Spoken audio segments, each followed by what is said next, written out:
Hello friends, welcome to সিনে entertain. এবার web সিরিজে দীপান্বিতা। জানুয়ারি মাসে একটি ওটিটি প্ল্যাটফর্মে সুব্রতর পরিচালিত ওয়েব সিরিজ মরীচিকা আসতে চলেছে।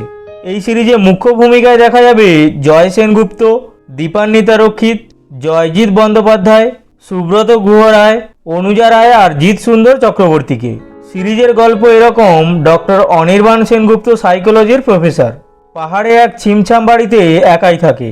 তার শান্ত নিস্তরঙ্গ জীবনে হঠাৎ একদিন ক্রাইম ব্রাঞ্চের অফিসার রজত প্রবেশ করে। এরপর রহস্য কোন দিকে মোড় নেয় তা জানতে দেখতে হবে ক্রাইম থ্রিলার। অভিনেত্রী দীপান্বিতা রক্ষিতের এটা প্রথম ওয়েব সিরিজ। পরিচালক সুব্রত বলেছেন, গল্পটি লিখতে গিয়ে আমি যে চরিত্রগুলি নির্মাণ করেছি, সে তাপু হোক, টুসু হোক, অনির্বাণ সেনগুপ্ত হোক কিংবা শ্রেষ্ঠা হোক, বা পল্লব হোক বা ইন্সপেক্টর রজত হোক, চেষ্টা করেছি তাদের মনের ভিতরটা খুঁজতে। আশা করি সিরিজটা দর্শকদের ভালো লাগবে।